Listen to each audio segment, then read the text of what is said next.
Hello guys, আজকে আমি explain করব সুকিমিচি মুনলাইট ফ্যান্টাসি সিজন 2 এপিসোড 2 এর আগের এপিসোডে আমরা দেখেছি মাকোতো সিগেট ছেড়ে একটি নতুন শহরে এসেছে, যেখানে সে দুইজন হিরোর ব্যাপারে কথা বলে যাদের সে যুদ্ধে দেখেছিল। সেই দুইজন হিরো তার পৃথিবী থেকেই ছিল। মাকোতো বলে, আমি জানি না আমার তাদের সাথে কখন দেখা হবে। আর এখানে আগের এপিসোড শেষ হয়ে যায়। আজকের এপিসোডের শুরুতে আমাদের মাকোতোর আগের লাইফ দেখানো হয়, যেখানে সে তার স্কুলে ছিল। এটা মাকোতোর হিরো হওয়ার কিছুদিন আগের কথা। তাকে পিছন থেকে একটি মেয়ে ডাক দেয়। মাকোতো বলে, ওতোনাশি, বলো কি হয়েছে। এইটি বলে, তোমার হাতে স্টুডেন্ট কাউন্সিলের যে ফাইল ছিল তাতে ডেট ভুল দেওয়া আছে, তুমি আমারটা নিয়ে নাও। মাকোতো বলে, ঠিক আছে। সে তার থেকে ফাইল নিয়ে চলে যায়। মেয়েটি বলে, মাকোতো মিজুমি, সে একটি এভারেজ হিরো যে কিছুদিন আগে আর্চারি ক্লাবে জয়েন করেছে, যেখানে অনেক সুন্দর সুন্দর মেয়েরা আছে, কিন্তু তার মধ্যে তো হিরো হওয়ার কোনো আচরণ লক্ষ্য করতে পারছি না। আমার মনে হচ্ছে আমার তাকে দেখে হিংসা হচ্ছে। ওতানাশি তখন তার ব্যাপারে বলে যে সে কোনো কাজে বেশি পরিশ্রম দেয় না, কিন্তু কোনো কিছু করার সিদ্ধান্ত নিলে সে কাজ করে ফেলে, কারণ সে জীবনে সবকিছু অনেক সহজেই পেয়ে যায়। সে বলে, আমার লাইফ অনেক সহজ আর বোরিংও। এইসব কিছু সে যখন বলছিল তখন হঠাৎ তাকে দেবীর কাছে আনা হয়। দেবী বলে, তুমি তাহলে হিবিকি ওতানাশি? ওতানাশি বলে, হ্যাঁ। আপনি কি, আমাকে কেন এখানে এনেছেন? দেবী বলে, আমি অন্য পৃথিবীর দেবী।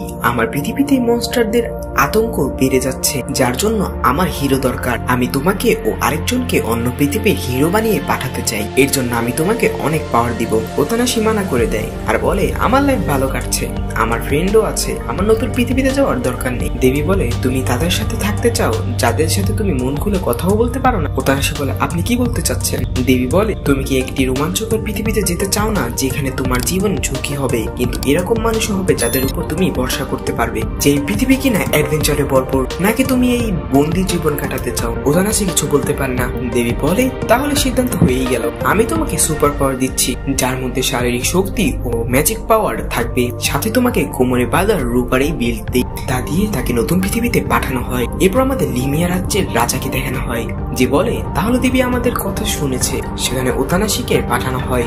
লিমিয়া রাজ্যের মানুষ তাদের হিরো পেয়ে খুশি হয়। দেবী তাদের বলে, এটা হলো তোমাদের হিরো, এখন সবকিছু তার উপর। লিমিয়া রাজ্যের মানুষ তাকে দেখে আনন্দে উল্লাস করতে থাকে। এরপর মাকোতো বলে, অপরদিকে আমি, যাকে আকাশ থেকে ফালানো হয়, 3 দিন না খেয়ে হাঁটতে থাকি, এদিক ওদিক ঘুরপাক খেতে থাকি। এরপর আবার ওতানাশিকে দেখানো হয়, যাকে লিমিয়া রাজ্যে থাকার জন্য ভালো রুম দেওয়া হচ্ছে। সে সেখানে তার রুমে বসে ম্যাপ করতে থাকে, যা কিছুটা জাপানের মতোই ছিল। সে জানতে পারে শয়তানকে মানুষ ও দেবী মিলে একটি জায়গায় বন্ধ করে রেখেছে, কিন্তু এই কত বছরে শয়তানরা তাদের এলাকা বড় করে ফেলেছে। লিমিয়া আর কিটোনিয়া, এই দুই রাজ্য এখনো শয়তানদের বিরুদ্ধে লড়াই চালিয়ে যাচ্ছে। ওতানাশি বলে, লিমিয়া আর কিটোনিয়া প্রতিবেশী দুই রাজ্যের মধ্যে বন্ধুত্ব হলে কেমন হয়? শয়তানদের সাথে যুদ্ধ শেষে আমরা এটা নিয়ে ভাবতে পারি। তখন সে তার বেল্ট থেকে ওল্ফ বের করে। ওর বেল্টের মধ্যে ওল্ফের আত্মা বন্দি আছে, যাকে চেয়ে পালতো করে নিয়েছে। সেখানকার মানুষদের ওতানাশি বলে, আরেকজন হিরো আসবে এই পৃথিবীতে। সবাই জিজ্ঞাসা করে, তাহলে আরেক হিরোকে অন্য জায়গায় কেন পাঠানো হলো? এরপর সিন শিফট হয় ও আরেক সিন দেখানো হয়, যেখানে ওতানাশিকে দেখে একটি মেয়ে বলে, এই আমাদের নতুন হিরো। এই মেয়ে তো অনেক লাজুক, সে কিভাবে শয়তানদের মারবে? সে সেখান থেকে যেতে নেয়। তখন তাকে জাদুকর হুডি আটকায়। সে বলে, কোথায় যাচ্ছ? তোমার হিরো পছন্দ হয়নি নাকি? তখন সেই মেয়েটি বলে, না, তোমার তাতে কি? তখন সেখানে ওতানাশি আসে, আর ওই মেয়েটিকে, যার নাম নেভাল, তাকে বলে, এখানে সব থেকে শক্তিশালী তুমি, তাই না? তুমি কি আমাকে তলোয়ার চালানো শিখাতে পারো? আর যুদ্ধের ময়দানে বিশ্বাসযোগ্য একটি সাথীও চাই। মেয়েটি বলে, আমি এমন কোনো মানুষের উপর ভরসা করতে পারি না যে তলোয়ার চালাতে পারে না। ওতানাশি তার কানে কানে বলে, তোমার তো শয়তান মারা পছন্দ, আমার সাথে থাকলে তুমি তাদের সবার আগে মারতে পারবে। সেই ওতানাশির কথায় রাজি হয়ে যায়। পাশে থেকে আরেকজন বলে, আমাদের হিরো তো অনেক সুন্দর, আমি তার দলে থাকতে চাই। আমরা আবার মাকোতোর কাছে আসি। সে বলে, আমার ক্ষেত্রে কি হয়, আমি একটি ড্রাগনের বিশ্বাস অর্জন করি, যার কিনা সামুরাই ড্রামা দেখা পছন্দ। এরপর আমাদের ওতানাশিকে দেখানো হয়, যারা নজর রাখছিল তাদের সাথে দেখা করতে লরিয়েলের প্রিস্ট্রেস আসছিল। তখন তার উপর শয়তানরা হামলা করে। হিবিকি ওতানাশি এর টিম তাদের উপর অ্যাটাক করে। নেভাল ওতানাশিকে বলে, ওদের তাড়াতাড়ি মারতে হবে, না হলে ওরা ওদের অন্য সাথীতে ডেকে আনবে, তারপর আমাদের কাজ আরো কঠিন হবে। এই বলে তারা শয়তান গবলিনদের উপর অ্যাটাক করে। সবাই গবলিনদের মারতে থাকে। ওতানাশি একটি গবলিনকে যখন মারতে যায়, সে বলে, আমাকে মেরো না। ওতানাশি তার এই কথায় থেমে যায়। এই সুযোগে সেই গবলিন তার বাকি সাথীদেরকে ডেকে আনে। নেভাল বলে, কি করেছো তুমি এটা? গবলিনদের সাথীরা সেখানে এসে পড়ে। লরিয়াল রাজ্যের প্রিস্ট্রেস তার উপর জাদুই কবচ বানিয়ে রেখেছিল, তাতে তাদের কিছুই হয় না। গবলিনদের সংখ্যা বেড়ে যাওয়ায় কবচ প্রায় ভাঙতে নেয়। তখন ওতানাশি বলে আমার একটু থামার কারণে এত কিছু হয়ে গেল। নিবাল ও বাকিরা তাদের মারতে পারছিল না। গবলিনদের সংখ্যা বেড়ে যাওয়ায় তখন ওতানাশি রাগ হয় আর গবলিনদের একে একে শেষ করতে থাকে। বাকিরা তার সঙ্গ দিয়ে সব গবলিনকে মেরে ফেলে। নিবাল বলে প্রথম দিন তুমি খুব ভালো করেছো। তখন লরিয়েলের প্রিস্টেস তাকে ধন্যবাদ জানায় গবলিনদের হাত থেকে তার জীবন বাঁচানোর জন্য। সে বলে আমার নাম চিয়া, আমি আপনার সাথে থেকে সাহায্য করতে চাই। সেখানে তাদের সাথে থাকা একজন সৈনিক বলে লরিয়েলের জাদুকরনি আমাদের সাথে লড়তে আসে, তাহলে লরিয়াল রাজ্য আর আমাদের রাজ্যের মধ্যে সম্পর্ক খারাপ হবে। তখন চিয়া তার চুল কেটে ফেলে আর বলে আমার চুল কাটা দেখে তারা বুঝবে আমার সাথে কিছু খারাপ হয়েছে, তাই আমি তোমাদের সাথে কাজ করছি। হিরো বলে এটা করার কোনো দরকার ছিল না, তুমি আমাদের সাথে জয়েন করতে পারো। আর সে বলে তুমি আমাকে জাদু শিখিও। আর এভাবেই তারা একটি দল হয়ে যায়। একদিন তাদের সাথে দেখা হয় একটি মাকড়সার, যেমনটা মাকুতোর সাথে হয়েছিল। তারা সবাই মিলে মাকড়সাটিকে হারাতে পারে না, সবাই একে একে হার মানতে থাকে। মাকড়সা এক আঘাতে ওতানাশি দূরে গিয়ে পড়ে। সে বলে আমি কি এখন মরে যাব? আর তখন তাকে রেস্কিউ করে নিয়ে আসা হয়। সে তার জ্ঞান ফিরলে দেখে সব ঠিক আছে, বাকিরা সেখান থেকে আহত অবস্থায় ফিরে এসেছে। তখন ওতানাশি বলে ভাবিনি হারলে এরকম ফিল হয়। সে বলে আমাকে হারানোর জন্য ধন্যবাদ মাকড়সা। এরপর আমাদের আবার নর্মাল পৃথিবীর সিন দেখানো হয়, যেখানে একটি স্কুলের মধ্যে একটি ছেলেকে বুলি করা হচ্ছে। তখন সেখানে কিছু মেয়েরা এসে তাকে বাঁচায়।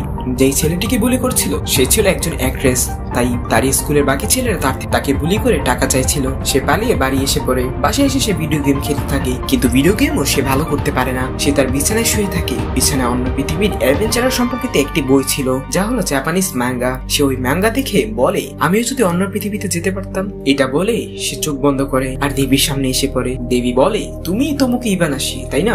আমি অন্য পৃথিবীর দেবী। আমার পৃথিবীতে মনস্টারদের প্রকোপ বেড়ে গেছে, তুমি তাদের হারাতে সাহায্য করবে? তোমাকে আমি অন্য পৃথিবীর হিরো বানিয়ে পাঠাতে চাই। দেবী বলে ভয় পাওয়ার কোনো কারণ নেই, আমি একজনকে হিরো বানিয়ে পাঠিয়ে দিয়েছি, এখন তোমাকে যেতে হবে।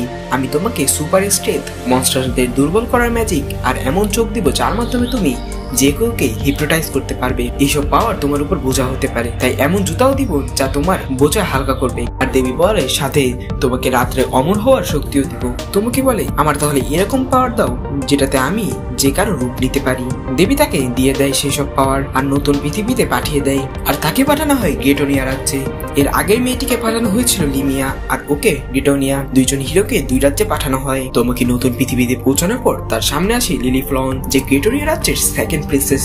সে তাকে প্রাসাদের ভিতর নিয়ে যায়। তখন তার সামনে রাজ্যের সেনাপতি আসে। তোমাকে বলে এই প্রথম কোন মেয়ে সেনাপতি দেখলাম। সেনাপতি বলে তুমি হিরো হলেও তোমার মধ্যে আদব নেই। তখন তার সেই চোখ কাজ করে। মেয়েটি বলে কোনো সমস্যা নেই, তুমি আমার দিকে তাকাতে পারো। লিলি এসব থেকে বুঝে যায়। সে তাকে তাদের অ্যালকেমিস্টের কাছে নিয়ে যায়। লিলি এসব দেখে তাদের অ্যালকেমিস্টের কাছে নিয়ে যায়। সেখানে সে জানে তার কাছে এমন চোখ আছে যার মাধ্যমে সে যে কাউকে হিপনোটাইজ করতে পারে। সে অ্যালকেমিস্টকে বলে এমন কিছু করাও যার মাধ্যমে তার চোখ রাজ পরিবারে কারো উপর কাজ না করে। লিলি তোমুকি এর কাছে অ্যালকেমিস্ট মেয়েকে নিয়ে যায়, যে বলে আমি শুনেছি রাজ্যের সব অস্ত্র তুমি ব্যবহার করতে পারো। তখন তার চোখ আবার কাজ করে। মেয়েটি বলে আজকে রাত্রে আমার রুমে এসো, আমরা একসাথে এটা নিয়ে ডিসকাস করব। লিলি তাকে থামায় আর সেখান থেকে নিয়ে যায়। তোমাকে কিছু বুঝতে পারে না তার সাথে এরকম হচ্ছে কেন। পরদিন সকালে সে বাইরে একটি ড্রাগন দেখে, যেখানে তার মুরার সাথে দেখা হয়। সে বলে আমি ড্রাগনদের পোষ মানেই, আপনি কি আমাদের হিরো? তোমাকে বলে হ্যাঁ, তুমি কি এখানে থাকো? রাজকুমারী লিলি আমাকে এখানে এনেছে যখন শয়তানরা আমার গ্রামে হামলা করেছিল।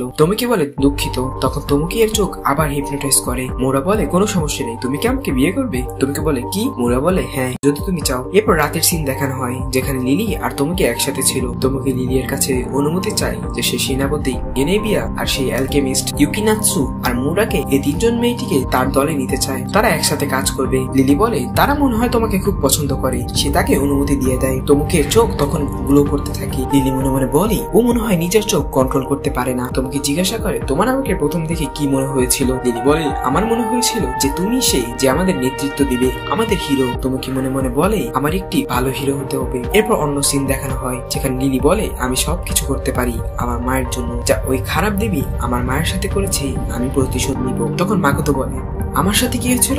একটা কালো মাকড়সা জোর করে আমাকে চেপে ধরে রেখেছিল। আর এখানেই এই এপিসোডটি শেষ হয়ে যায়। এপিসোডটি ভালো লাগলে লাইক দিয়ে সাবস্ক্রাইব করে